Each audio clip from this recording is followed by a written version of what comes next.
नमस्ते। कक्षा 12वीं से हिंदी। ठीक है। अर्थ संबंधी प्रश्नोत्तर।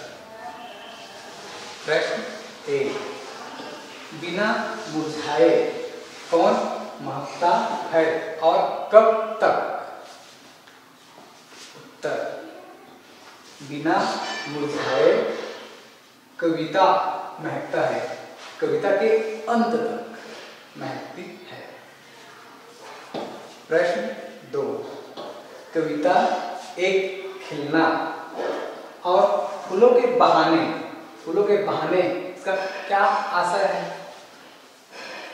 उत्तर, कविता एक खिलना है, फूलों के बहाने अर्थात फूलों की जो सुंदरता है उससे प्रेरित होकर कवि के हृदय में सुंदर भाव आता है और विचारे प्रफुल्लित होकर काव्य की रचना करने लगता है।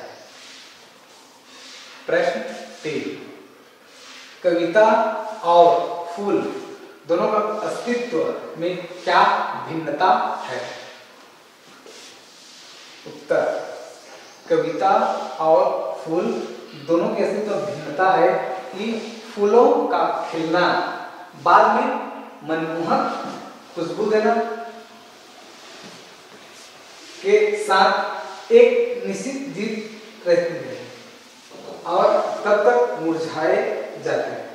यह काल महज 2 या 3 दिन की रहती है, जबकि कविता के खिलने का तक रचित होने का अस्तित्व बहुत दिन तक लोगों के दिलों और जुबानों में अनंत काल तक रहती है और वह कभी भी मुरझाती नहीं है। इसका अस्तित्व सदैव अच्छा रहता है, बना रहता है।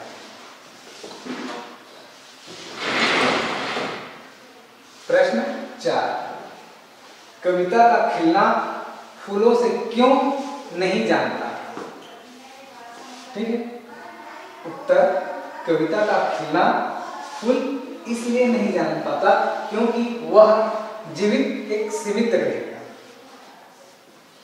प्रश्न 5, सब घर एक माने जाते क्या आशय है?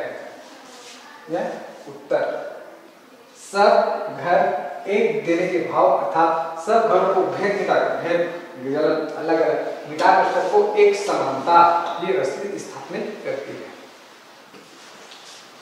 प्रश्न 6, कविता को खेल क्यों कहा गया है? उत्तर, कविता के खेलों को कहा गया है क्योंकि जिस बच्चा अपने मुख्य और पसंदीदा खेल को खेलता है अर्थात उसी प्रकार कवि अपने प्रमुख और रुचिकर इच्छा को काव्य में लिखता है। प्रश्न 7, कविता और खेल दोनों में समानता क्या है? उत्तर, कविता और खेल दोनों में समानता है कि दोनों अपने और पराये, मेरा और अपना, पराया, दोनों को समाज में फैमिली में एकता और समरसता बराबर की लाने का काम करते हैं।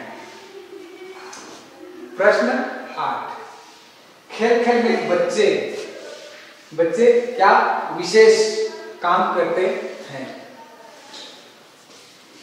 उत्तर, खेल में बच्चे सामाजिक शब्द और अपने और पराये भेदों को मिटा देते हैं और बड़ों का सामंजस्य एक बराबर समान और मेल करने का काम की प्रेरणा सबको सिखाया जाता है।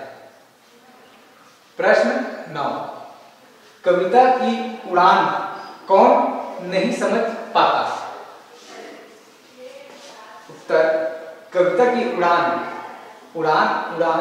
चिड़िया समझ नहीं पाती। प्रश्न 10, कविता के पंख लगाकर कौन उड़ता है? कौन उड़ता है?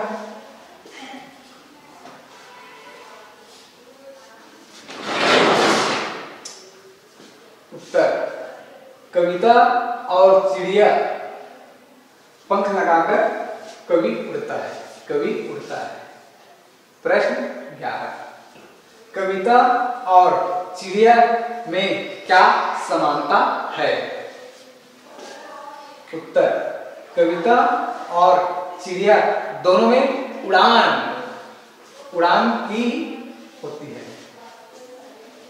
प्रश्न 12, कविता और चिड़िया में क्या असमानता है? उत्तर, कविता कल्पनाओं और उसके भावों को देखकर होता है।